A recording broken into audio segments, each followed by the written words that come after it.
Wow. Welcome, everybody. It's great to see people from all over the world connecting in here. We see friends and colleagues flooding in one after the other. And so we'll just give it a couple of more minutes to allow everybody to just arrive. My name is Charlotte Dufour. I have the pleasure of working with the COFSA Secretariat, advising on basically the practice, how do we put COFSA in practice. And it's a pleasure to be with you today on this event, which we're organizing together with COP Squared, People, Time, Planet, on farmers' well-being and psychological resilience. So welcome, everybody. I still see a few people in the waiting room. And as you flood in, please do introduce yourselves. We will, if you want to say in the chat where you're calling from, your name, your occupation, organization. It's a good way of getting to know each other. So please go ahead and start introducing yourselves in the chat. And don't be shy. If you can write how you're doing today. Hello, so from Sweden, New Delhi, also from India, Jordan, France. I'm also in France, and I've been organizing this session with my colleague Noemi, and Luz, and Thomas will be seeing some of us. Great. So I'll just start. Good evening, Charlotte. Can you hear me? Yes, yes. Hi. Maybe I can just get the ball rolling, and if I can introduce myself. If it's okay, David, we've got an actually quite packed agenda with we're expecting over 100 people. Oh, great. So we might take a whole hour and a half to introduce each other, but you will have a chance to do so in the group work. But please do so in the chat. Thanks, David. Okay. Great. And you're calling from India, I remember, no? That's right, from Hyderabad. Yeah, brilliant. So welcome, everybody. I'll be launching over the session now. As I was saying, my name is Charlotte Dufour. I work with the COFSA Secretariat, and welcome to this collective inquiry. Now, COFSA, in case you don't know, is an alliance which brings together passionate practitioners working to promote conscious food systems that are based on a reconnection to self, others, and nature, and that foster the inner capacities like deep listening, empathy, compassion, self-awareness that help us build these conscious food systems. We've identified, after some research, some key themes we feel are worthwhile developing as an alliance. This was based on our rational report, which was published last year. And one of them was the issues of farmers' psychological resilience, well-being, or mental health. We know that farmers worldwide, while they are the nourishers of the planet, they are the foundation of life, they provide the foundation for life, are in often many very difficult circumstances, whether because they're on the forefront of climate change or because the market dynamics are often against them. They work in a very uncertain world, often receiving a fraction of the price that is the food is sold to consumers. So really also at the heart of inequities. There's the farmers who own land, there's also the workers, the many daily laborers. And so we see worldwide that the depression rates, the suicide rates are often higher than in the average population. And yet this subject is not talked about all that much. Is it really getting the political attention that it deserves? Are the opportunities to provide more holistic support to farmers really seized? Is it enough to provide improved seeds and some technical knowledge when actually you're really dealing with many, many other challenges in the numerous facets of life? So these are the questions we'd like to explore with you today. We've organized this session together with COP Squared, People's Time Planet, an initiative promoting mental health and the attention to human resilience throughout the sustainability agenda. So Gary will tell us a few more words about that. This is a conversation starter. We're here to listen to you, listen to each other. In this group of people attending, we have some farmers. I confess, not as many as we were hoping, because of course, farmers have better things to do than sitting in front of a Zoom screen. They're probably out in the fields. But for those of you who are here, we're very grateful you made the time. We are keen to listen to you, to hear. If you might please turn off your mics. If they're on, please check your mics. And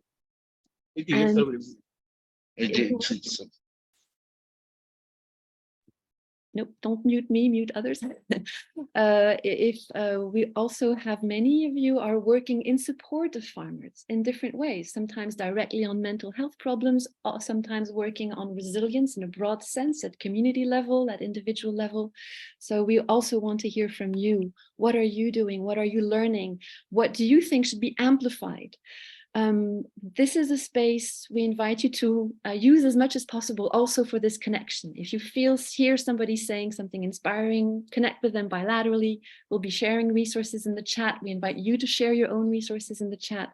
It's a conversation starter and we'll see where it takes us. We'll be doing the session, so a little introductory session with Gary. Bernard from Ghana will also be guiding us in a moment of gratitude for farmers. Then Maria Clara from Colombia, herself the co-founder of a beautiful coffee farm with a variety of products and plantations, will share her experience. And then we'll go into group work for about 30 minutes. We've got a dedicated team of facilitators and note takers. And then we'll come and see what the harvest is like in the final plenary. So let's see where this journey takes us. And I'd like to pass the floor to Gary to tell us a little bit more from his side, what this event is all about and what you hope for our time together today. Great. Greetings, everyone. Thanks so much, Charlotte.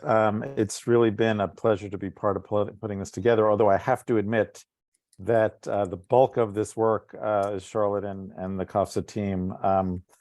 So it's a privilege, although a little humbling, having done much less of the work, to be co-inviting and welcoming you all. Charlotte mentioned COP Squared, which is a network that really mushroomed within the last year. Now 420 and growing organizations globally, starting out as kind of a knowledge exchange network to capture the whole breadth of what this whole topic of when we talk about mental health and climate change or people's resilience or emotional well-being, how to capture the many meanings and knowledges and inputs and practices that make that up, but to really give it some sharp force to enter and shape the whole field of climate adaptation, to take seriously people's resilience in the mix, because it's really on people that all this work lands on. So COP Squared has started, as I said recently, but already gotten some inroads, particularly in the UN agenda, specifically the Race to Resilience, which some of you may be familiar with. This is an effort to bring global-sized mobilization of effort to build the capacity of communities to grow the work of climate adaptation across all its sectors and range of needs. We approach them, since most of that work is really about systems and infrastructure and making things resilient, to also take on the goal and the aim and the aspiration of growing capacity to similarly support and grow people's resilience and psychological resilience, which is an essential part of keeping places resilient. So they agreed with that. We're now working on a strategic plan about how to do that. and working with race resilience partners with great scale and reach to step up and become early adopters of the plan that we're writing and really put to ground as soon as possible the ways that the work of climate adaptation can absorb this work of emotional and psychological resilience building and well-being promotion. We see that there are huge needs, as Charlotte mentioned, in terms of mental health burdens in all the areas that are most affected by climate change. But we also see the task being to really emphasize, build, show a path to, and get serious investment in growing the psychological strengths and help build the social fabrics that we need to lean on to do this work. So among the early adopters are some ambitious efforts working with rural smallholder farmers. For example, we'll be working with the Evergreening Alliance, which is aiming to cover millions of hectares and millions of farmers and families in spreading regenerative and nature-based farming practices and how to face the climate impacts on crop yields and so forth. So a lot of technical assistance and support and practice change. But what we're going to show is how we can embed within that work in ways that are credible to farmers from sources that they trust and in which they've input into framing and co-creating, that we can embed within that work the kind of emotional support and psychological strengthening that we need to do. So I'm here to learn because we have no lack of ambition in really trying to spread the knowledge on this call, the knowledge out there in the field to really get this kind of work to be central to climate resilience and farmer resilience. So I'm really looking forward to the conversation and just happy to be a part of it. Thank you very much, Gary. And thank you for mentioning also, the link to the Evergreening Alliance and mentioning actually the link we can see between regenerative agriculture and human well-being. I think we'll find that in this call, several of you are involved in regenerative agriculture or holistic approaches to food and agriculture. And some evidence does tend to show that the more one engages in practices such as agroecology or regenerative farming, actually it's not just the land that is regenerated, but also the self. And these are the kind of stories we'd love to hear more of. But before we go in with more of the mind, I'd like us to invite a lot of the heart in.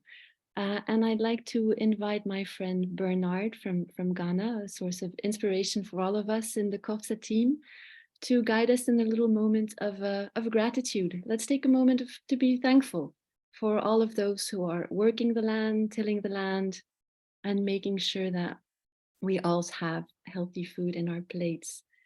Bernard, we are with you, and thank you for offering this moment. It's Bernard there, actually. No, I'm telling you what she's thinking. Yeah, I'm telling you what she's thinking. So maybe Bernard jumped off. He had a bit of a tricky internet connection. If I cannot see him anymore, but then that's okay because we are a team, and I will ask Thomas if you mind coming in. Thomas, you're calling us also from a rural area in France, and I know you have good friends who are there tilling the land. Indeed. Thank you, Charlotte, and thank you all. Yes, indeed, as some of you know, I live next to this mindfulness practice center here in the southwest of France called Plum Village, and we have some farmers friends that are with us in this journey of COFSA and even today in this event. So I'm the lead technical advisor for UNDP and this COFSA initiative.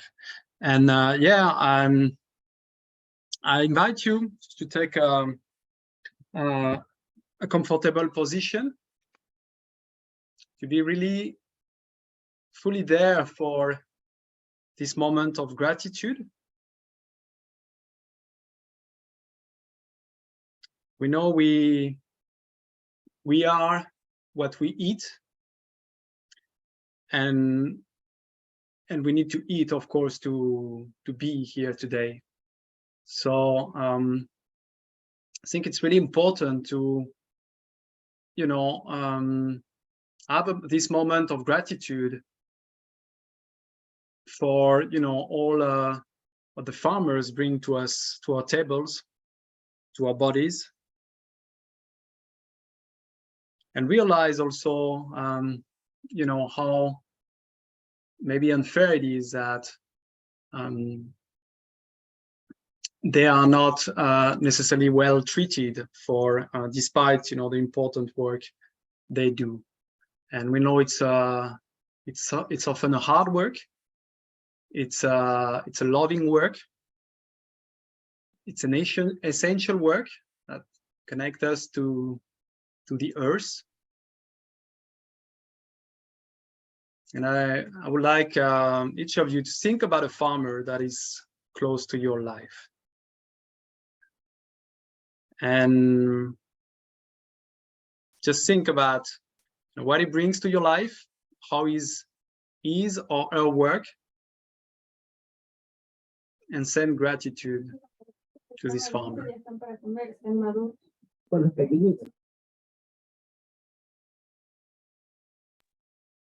Thank you, Thomas. And I see Bernard is back.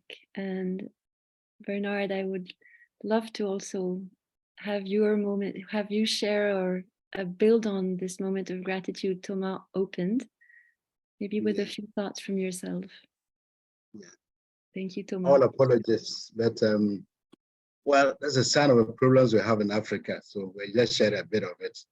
But thank you so much for this opportunity to be able to show gratitude to our farmers. And I want to do this in the context of the Dagara culture. The Dagara people in Northwest Ghana. And by the Dagara culture, we believe that we believe in Tingan, what we call Tingan. And Tingan is Mother Earth, that is the host, that is the abode for both human beings, for life, for everything. And it's the place where our food production and everything comes from. And the Tingan soup is the one who is able to invoke. So in this short list, I want to invoke the ancestors of not just of Africa, but of the all regions in Ghana, in the world, you know. And in this invocation, I want to call on the ancestors of Asia. I want to call on the ancestors of Latin America.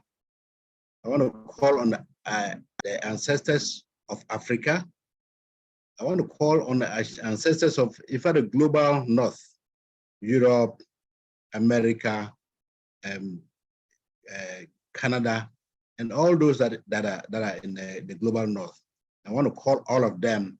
And I want to take this advantage to ask these ancestors to help us to give a special blessing to our farmers. Why do we want to do that? Because they are responsible for managing our land for us, sustainably managing it till today. They've been managing our seed all this time, that we can still have our seed that is sustained today. They've been making sure that there is sufficient food that has fed the population in the past, feeding the population today.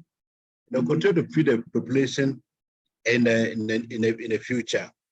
And I want to say that in order to show that blessing, normally in Africa, in Ghana, where we are, we would pour water in a calabash on the ground, which is a symbol of, you know, invoking the ancestors. But in our situation here, we cannot really call pour that libation.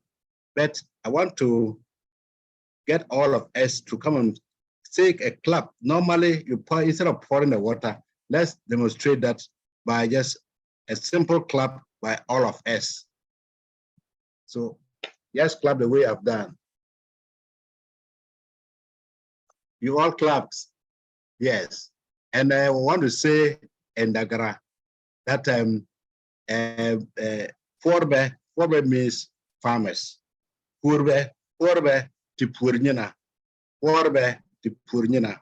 Orbe Pipurina, za barka za yo abara. Thank you. Thank you Thank so much, Bernard. Thank you. Mm. And we're going to extend that clap to our next opening speaker, Maria Clara from Colombia. So Maria Clara Piedrahita is the daughter of farmers and the co-founder with her husband of Tinca Casa Naranja, a coffee farm with cattle and other produce in Colombia. She's not only tending and nourishing the land, but also children. She's a mother in many ways. And Maria Clara, we'd love to hear from you. What is it like for you to be living on the land on your daily basis? And I just want to highlight, as I'm going to, as we listen to Maria Clara, we've planned a little Menti word cloud for after the session, for after her words, where we wanted to invite those of you who are farmers to share, also put words on what it's like to be a farmer. But I would also actually invite all of us as Maria Clara too is sharing her experience to reflect what words would we like to put in this word cloud ourselves, even if we're not farmers, be it in homage, in gratitude, in curiosity, in support. So let's see what our harvest will look like after. But Maria Clara, the floor is yours. Thank you. Okay, hello everyone. From here is morning. I am early in the morning. The clouds is opening the mountains of Andes in Colombia.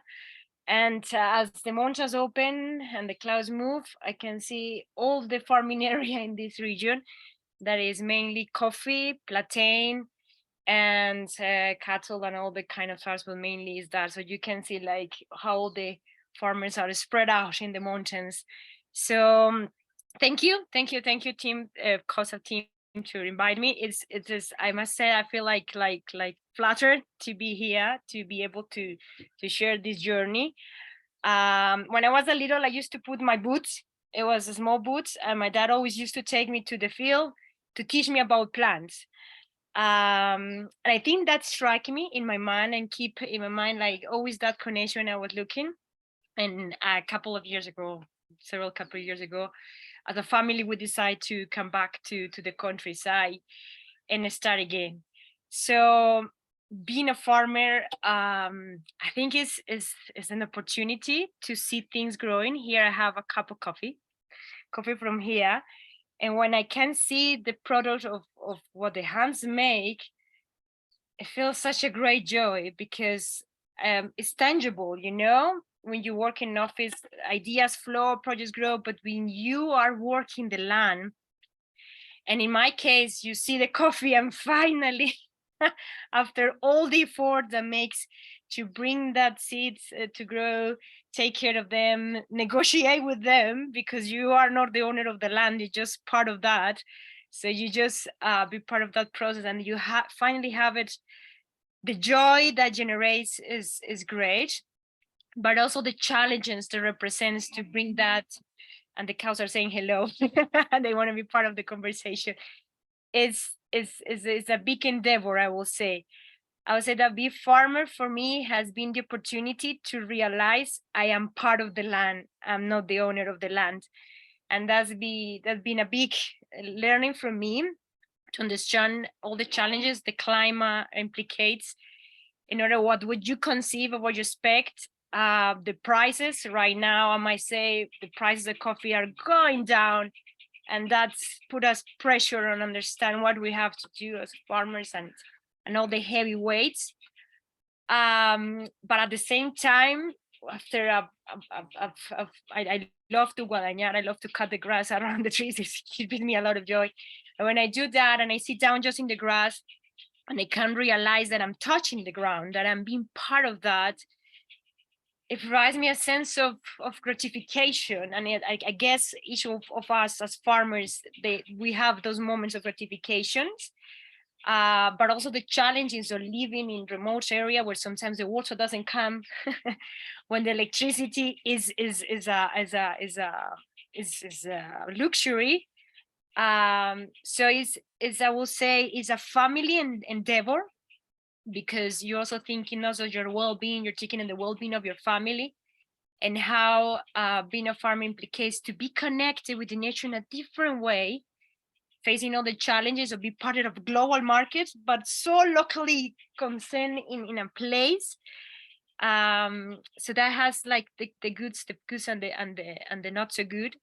But I might say that for me, being a challenge, a farmer, is being an opportunity to recognize myself as a person, to recognize the community I've been, and that I'm so dependable, so dependable of the environment we have, and the other farmers that we take care of our crops and the way we live, because you cannot build a road by yourself. You need your coworkers to endeavor and to make a plan. So this is an opportunity to understand that we are part of a bigger thing. So there's a little piece of what I want to share of what have been for me this experience to be a farmer. And I might say, as a woman, I must say it's more challenging, and definitely the cows wants to be a part of this conversation. So I will leave it till here because of time. I'm looking forward to share with other colleagues, other farmers. And Charlotte, you said this is maybe a better things to do. Definitely in a farm, there's always work to do, believe me. But being listened as a farmer, being able to speak, oh, is so powerful. So I will say this is great, and open the floor to hear and to speak, because that's a role also to resilience. So thank you very much for everyone, and I know the time is precious. So thank you so much, Maria Clara. And I do wish to highlight that we are hosting the session with what I hope is a lot of humility and a great awareness of who's not in the room. And we're delighted we have you with us, Maria Clara. We also know that many farmers are quite isolated, are facing very difficult times, and are often not necessarily comfortable stepping forward to talk about this topic. We do recognize it's sensitive. We struggled with what words to use. We invited people who did not respond, and so we know it's not an easy topic. And so we invite all of us to go into the conversation, I think, with that awareness and that care and that empathy, but also that admiration for farmers. We were speaking with some friends who work closely who say farmers don't want to be pitied. And I think that's really not the idea of this call. No, it's about honoring and building a community, or bringing in the communities around farmers. And with that, actually, I've just put in the chat, there's the Menticomm. If you want to start harvesting, let's start our harvest of words. Go to menti.com. You can add the code 35588086. And you can see that at the top of the slide over there. And you'll see the question is actually directed to farmers, but I think it would actually just ignore, just everybody go for it. Put in the words that you feel inspired or you would like to put on there to honor the farmers and get us into this mood of exchange. While you do that, I'll start introducing the group work. We're going to go into groups of about, I would say there'll be about 8 to 10 people per group. The questions we're inviting you to discuss are, what are the challenges faced by farmers related to psychological resilience, mental health, but obviously as part of a broader range of challenges. If priority in the speaking is to those of you who are directly working on the land or working very closely with farmers. Another question is, what support is already being provided or should be provided more of? What are interesting, inspiring initiatives we can learn from? And all of you, some of you have indicated when registering that you're not directly working on the topic, but supportive, curious. Don't hesitate to come in. We'll be recording the groups, but this is only to support our note-taking. Everything that is said in the group will stay anonymous. The content will be shared, the ideas, but we will not be attributing who said what. So please feel that you are in a trust, an area, a space of trust. those are the main things I wanted to say, and just appreciating here the words coming out: intergenerational, humbling, caring, creation coming out very strongly, gratitude, land connected, nature dependent, shaping, keep them coming. We're going to save that. So really beautiful to see. I see the dedication. I live also in a cattle area, and I see all the time my neighbor he's always up very early, out there very late, year in, day in, day out, all year. And so we see the amount of love and dedication which goes into this work. We're also aware of the youth who often leave the land, don't see opportunities, but how do we bring these youth back in? So the link to the Menti is a bit higher up, Siobhan. I'm putting it back again. And as we say that, I think Noemi and Luz have done the magic of creating the groups. So we're going to go into the groups for about 25 minutes, I would say. Sorry about that, Siobhan. We'll just, see if the code works. I'm sorry, look, I'm commenting on the chat. But yes, let's now go into groups for about 25 minutes. And I wish your facilitators will be there. And I look forward to seeing you back in about 25 minutes. Enjoy. Enjoy. So you should be receiving invitations to join the breakout groups. And here we go.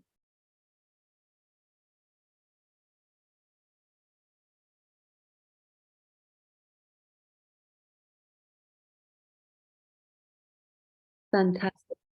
Hello. Hello. So brilliant. Thank you. I was saying that I feel personally quite frustrated. I was going around like a little bee from room to room. It's very intrusive, so I do apologize. But it was actually fascinated to catch the snippets of conversations as I went through. And now I'm going to ask facilitators to do something very unfair to them. I will give them exactly 1.5 minutes to share snippets, highlights of what they felt in the room. Maybe a little bit of what was said, something that struck them, or also the energy, what was happening there. And again, bearing in mind that this is a conversation starter and that we have precious note takers who've been recording, so that we can really see how we can take this conversation further in a constructive, respectful, meaningful way beyond this call. So I have a little timer. Ta-da! It has a little bell. And I'm going to put 1.5 minutes, and I will leave my mic on so you will hear it ring. I hate being this rude. I don't usually interrupt people except when we have 60 people online all wanting to share. And so this is, let's take it as a game. And I love the idea that in one of the groups, they imagined they were in a fireside circle. So we can imagine we're in a fireside circle. We can imagine we've just poured the water at the center of the, as Bernard invited us to do. And we're going to go ahead. Sole, you were the one with the fireside. Are you ready to go for it? How was it in your room? Thank you. And I'm putting the timer myself. So I would say a few things. There's a tradition in Colombia, and I think it goes to other indigenous communities, which is called palabreando. In Spanish, it means the use of the word. And that is how communities deal with everything, with problems, with questions, with what the future will look like, with how they need to deal with situations. And it felt a bit that we were holding that space, that palabreando.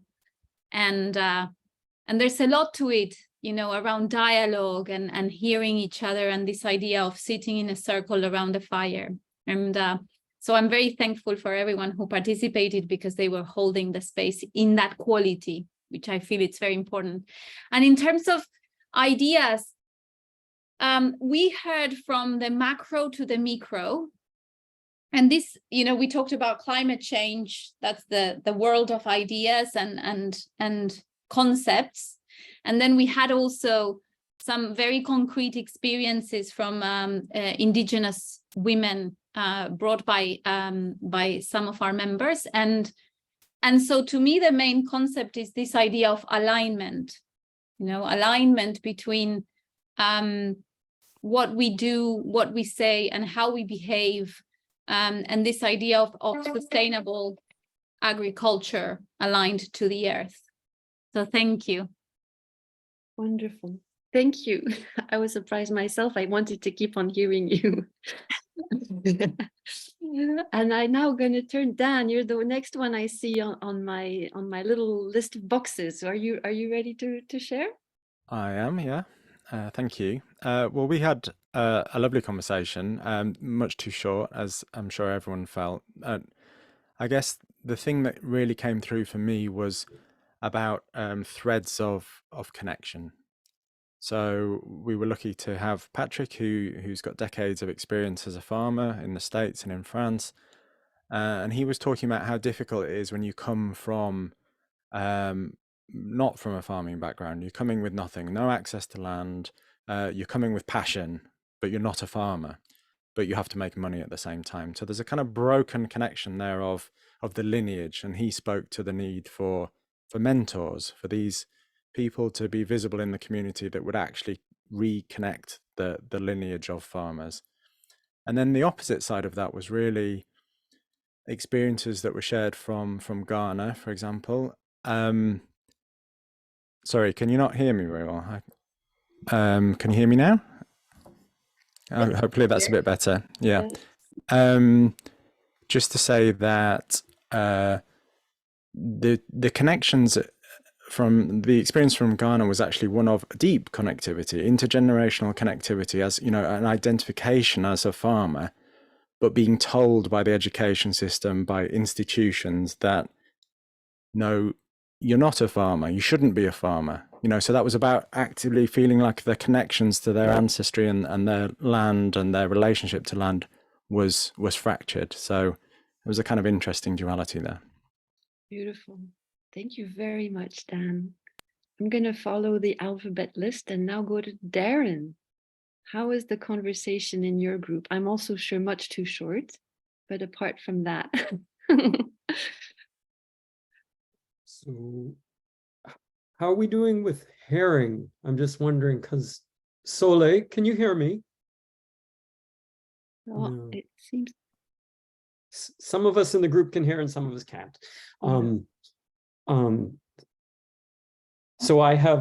So what stood out in the group that I was in, which was a great privilege, was there's an overall theme of curiosity. People were provoked to show up from across a wide domain of experiences out of curiosity to learn more about how to support farmers, right? And explicitly, some of the things that were mentioned were how do we increase motivation against so many challenges, right?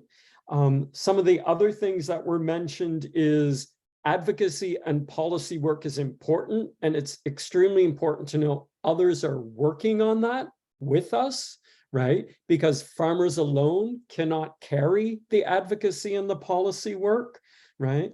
To be able to address the challenges, to be able to show up as a successful farmer, one needs to be involved in one's own direct marketing, one's own bookkeeping, one's own business running, right? And if there's ways that we could find to support that there are monies available, but they sometimes require grant applications, if there's a way we could streamline that. And then the piece that we got caught off on, we were just beginning to open up. It's time that we declare there is an emergency or an urgency that we need to step up to and address. And that's 1 minute and 46 seconds. Bravo. Beautiful. Thank you very much. Now, Thomas, you were in a French-speaking room, but if you can kindly speak English for us, that would be fantastic. Indeed, I will try to translate. We had a great time together, and I was particularly moved by some of the groups saying that, you know, what is needed for farmers' well-being, psychological resilience, is a community, and that came very strongly. And acknowledging that in their context, they have seen a weakening of communities with the rise of individualism, some misunderstandings, some divisions within the communities. And they have found a wonderful tool to strengthen their communities, which is the main source of support for farmers, which are talking circles, but in the way they say it is also listening circles. And the listening part echoes other sharings more in France, for example, or in that kind of countries where we see a lot of critiques and division, and farmers feeling very much threatened and criticized. So they emphasize, you know, that part, how important it is to have a voice, in particular for some population, like marginalized population, like women in this context, and not only a space for listening and talking, but also for acting, for collective action, for coming together as a community. 1 minute 40. Fantastic. And I was cutting you off just as you were saying listening, so I felt even worse not listening to you. Pascal, I think you also had a very rich conversation. Indeed, Charlotte, and I'm going to put my glasses to be able to see what I wrote. But yes, we had participants with stories from Africa, Asia, and Latin America. So we traveled the globe, and I heard stories of overwhelm. You know, I mean, we talked about so many needs, so much to do. So this sense of overwhelm, but at the same time, you know, some stories were shared which offered some sense of hope and some solutions. So I heard some inspiring stories, especially from India, you know, where the role of women and community, exactly as Thomas just put it, you know, was really highlighted as key, and also the role of regenerative agriculture. So the ways to cultivate the land came up as one of the solutions, for instance, you know, to make sure that farmers don't use pesticides to then commit suicide in India. So things like that seemed like the way, and that was also a recommendation for COFSA, you know, to look at regenerative agriculture as something that should be promoted. So I haven't timed myself. I don't know where I am, but that's more or less 15 seconds you're offering for us. Thank you very much. Beautiful. Thank you. And thank you for capturing so well the essence of this, you know, overwhelming and at the same time hope and community. Holly, I see you nodding. I'd love to see how that resonated with what you were talking about in your group. And then Katie, you'll be closing the round. Sure. Thanks, Charlotte. Yeah, we had a really wonderful conversation, and I'm sure we could have continued on for double the time, but I want to thank everyone again for their generous insights from the UK, US, India, and Niger. The key word I think that came out of our discussion was respect and also dignity for our farmers. They seem to be the touchstones across communities, stakeholders within policy, across the food systems board, really. We spoke about education, connecting with the youth on the ground, and also addressing the intergenerational divides there, connecting conversations and experiences, and also related to education, raising public awareness of the challenges faced by farmers. And I'm going to steal a phrase, but helping people to learn from the soil up, which I love. So overall, I think there was a real passion between us from our different places in the world. I think it could be a real power for COFSA as a multi-stakeholder community, as we share knowledge, insights, the hardships and the triumphs, and also continue to learn and collaborate with one another. So I'll end there and pass on my time. Beautiful. Thank you so much. And I love this, sharing the insights, the hardships, and the triumphs. That's a beautiful way of capturing what holding space at the global level can look like. Katie, how is it for you? Well, I think we were captivated in our group by the two farmers who spoke, and maybe I poorly facilitated, but we did mainly listen to our farmers. Yeah, I think we were captivated by what was being said. Some of the things I picked up on were the sort of the waves of challenges which are experienced by farmers, both within the day, but also within the cycle of seasons as well. I didn't feel that there was space to talk about their feelings, but there was space to talk about the structural issues that were being experienced by farmers. And there was also a reflection on the difference between men and women in that respect as well, around how, men don't like to talk about their feelings so much. There was a comment. Some of the very real challenges were talked about working in harsh weather, too hot, too wet, not appreciated, the fear of losing money because you're not harvesting well enough. The coffee still got leaves on, or it's not clean enough, and the distance from the market, that the disconnect between the farm worker and the ultimate consumer, and the feeling of where that value in the food chain is coming. The price to the consumer is still the same, but the farmer still seems to be getting less. And then in terms of some of the sort of things we talked about were around how can we create spaces for people to connect together and farmers to connect together to talk about some of these issues. Changing the image of farming. How can we make it trendy was one of the things we talked about. How do we change the fact that it is a beautiful thing to do? And another thing was picked up on about are we doing enough research in this area? And how, when people are going in to do research in other aspects of farming, could they include work around this agenda as well? Beautiful. Thank you so much, Katie. And you're actually making a beautiful introduction to the next moment we wanted to share with you in this space. We have two examples that are quite inspiring of initiatives on the ground addressing some of that, how to make space for feelings in areas where it's often taboo to do that, or how can we create spaces for sharing the burden. And I'd like to now give the floor to two of our members here in this group, first Jasmine and then Christiane. Jasmine will tell us just a few words about their work with the program Atmiyata in rural India, where they have been working with a network of community facilitators to increase access to mental health support in rural communities. And then Christiane will tell us about the FAO Dimitra clubs, which have actually been established initially to address a lot of the gender issues, but from there have been woven in all fabrics of society. I'll be very unfair with them as well, maybe 4 minutes each, because I see the clock is ticking.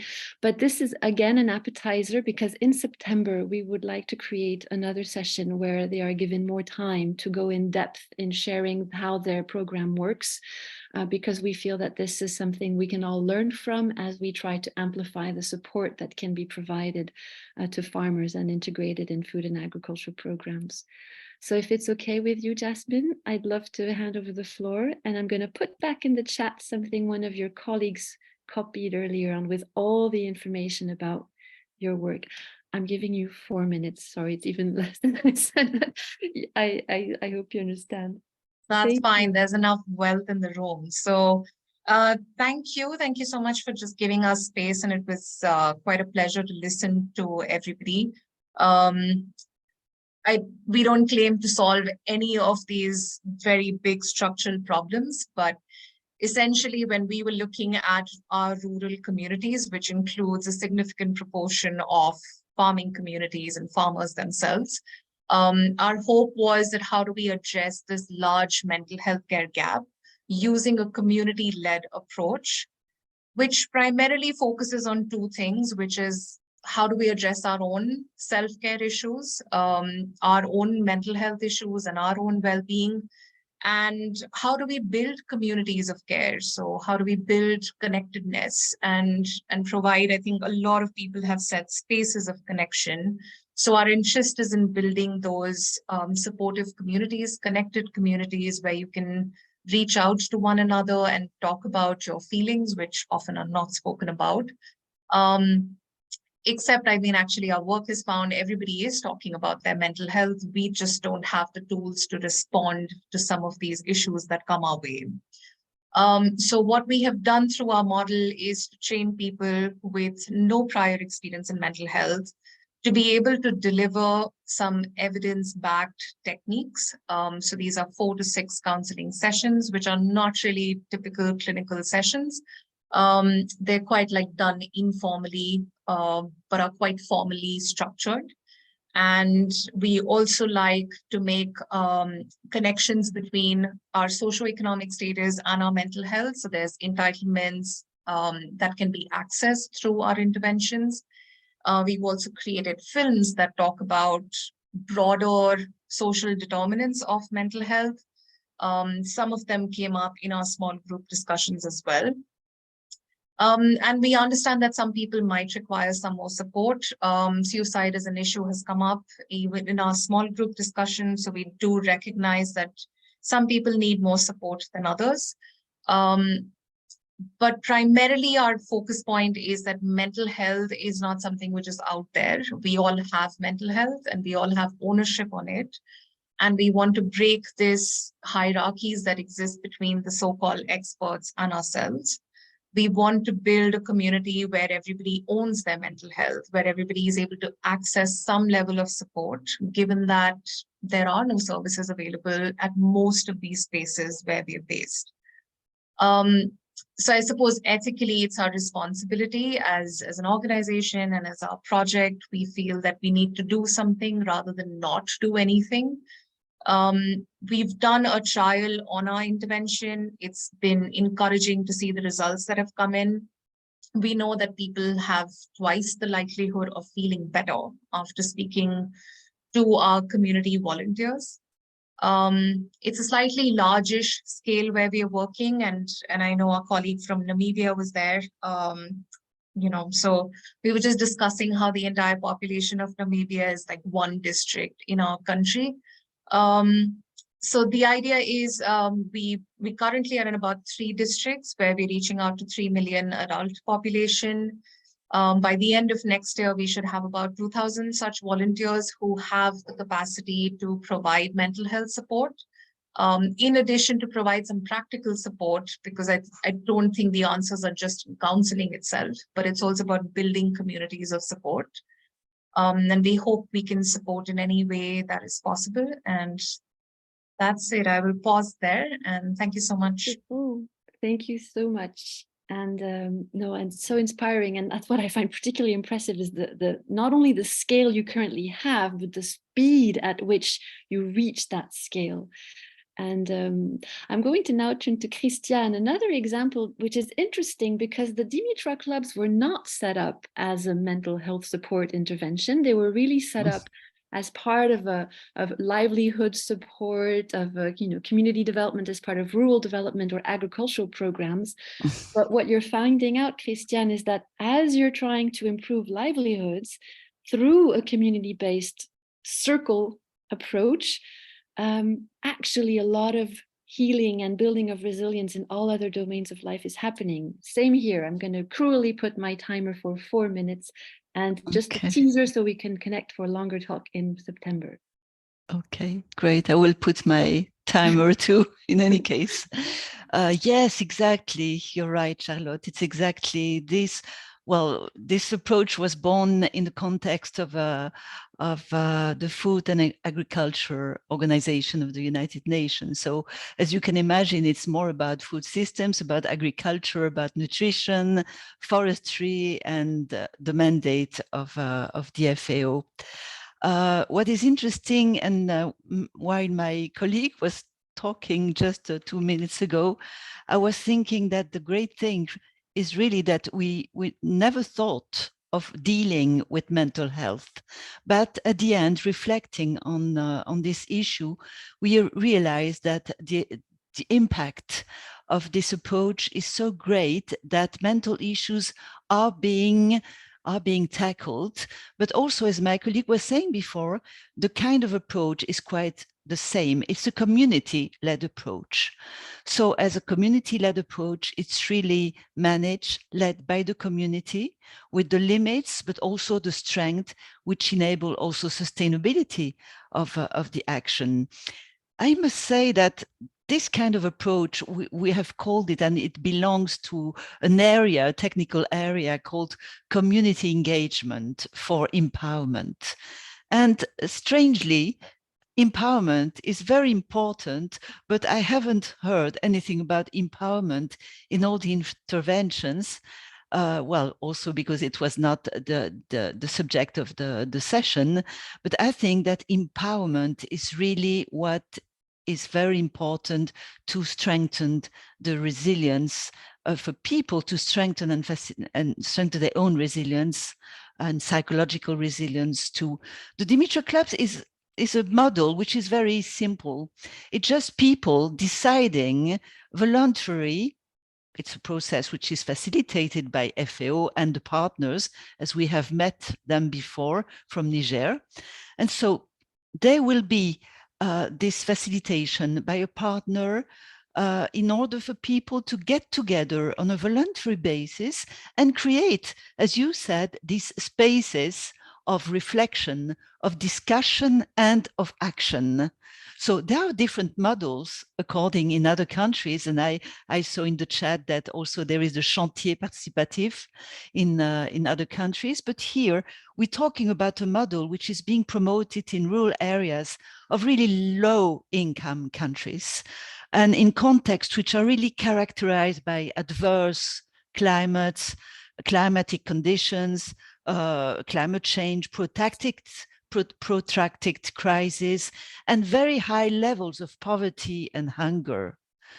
And malnutrition also, which is one of the important themes. So in this context, social capital is missing most of the time. And so this empowering process is very important to also strengthen their resilience, their ability to cope with anything, not only in terms of psychology, but anything coming from outside. So this ability to cope with external constraints is really strengthened through this empowering process in which people discover that they have talents, that they have resources that they didn't know about, human resources, social capital resources. And through the methodology that we use, these Dimitra Clubs, these groups of people really dynamize the whole community. It's a community-led approach. So it's very interesting to see the impact in all the areas, nutrition, but also resilience. And we actually, and it will be my last sentence, we are a component of 80 projects in FAO, which are humanitarian and development projects, humanitarian and resilience in this nexus also. Thank you so much for this opportunity. Thank you, Christiane. And I put in the chat the links to both, so the Admiata resources and the Dimitra link. And on the Dimitra website, you have the manual and also beautiful videos that explain how members' lives are transformed. I'm going to turn to you, Gary, for a minute or two of closing remarks before closing myself, and with next steps and how we can continue the conversation. So Gary. Thank you. And I'm so glad we closed with these two examples because they're exemplary of a real revolution in my field of community mental health in the last 20 years. As a psychiatrist, I unlearned my psychiatry working in the global south as part of what was an emerging field now often referred to as global mental health or task sharing. This idea that most of the skills that we've often thought of as needed to help people through mental health work need to be done by specialists when actually they can mostly be done by people. And there's just a huge array of evidence now that whether it's acute distress or whether it's promotion and emotional strengthening, a lot of the things that work can be done by anyone, often helped by support by other systems and caregivers and mental health professionals, but largely done by people. And the dynamism of the two approaches of putting in the hands of folks to care for each other, but also in a context where they're being empowered to drive change with each other. That is the dynamism that we not only know works, because you've just heard examples of it that have proliferated now globally, but that we have to now figure out the architecture to scale and make the new normal. And so that's what I think we're building a community for. We're trying to put it to work in the Race to Resilience, that interaction to care and change. And it's just great to hear this bubbling up and the enthusiasm and just the real resonance of this on the ground. Great. Thank you so much, Gary, and thank you for partnering with us. And I'm sure it's just the beginning. So a huge thanks to all of you. We have 1 minute. In that 1 minute, I would really like to invite you to stay connected to us. If you haven't done so, you can subscribe to the COFSEN newsletter to receive all our invitations. We have, for example, a session on nonviolent communication that we're setting up for September, but also for the follow-up for this particular event. And, you know, if you're really interested to stay connected on this event, to continue the conversation, Noemi will be sending out an email with a recording of the session, with the key linkages and ways of staying in touch. So I also take forward from that some thoughts and inspirations of what we at COFSA can do.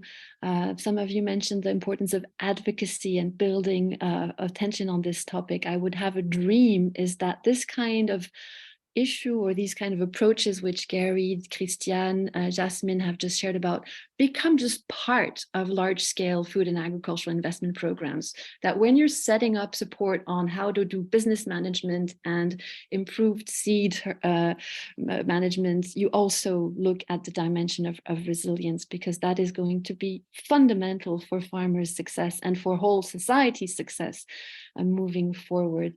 I also heard the notion of listening and holding space. And whereas the majority of us here were not farmers, I think we were all holding space for the farmers who were not with us, honoring their work, appreciating it. And I have a feeling that this is something very powerful to do at global level. The idea came to me of like a global Dimitra Club. And that could be the space.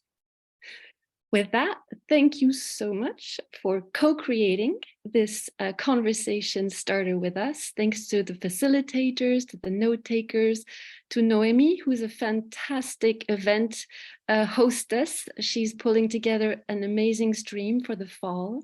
And thank you, Maria Clara, for grounding us and energizing us, not just with your coffee beans, but with your energy, and wishing you all the best, and all the best especially to you farmers dealing with droughts or floods or pests or difficult market conditions.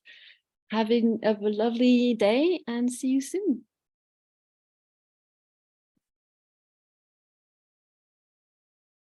Thank you.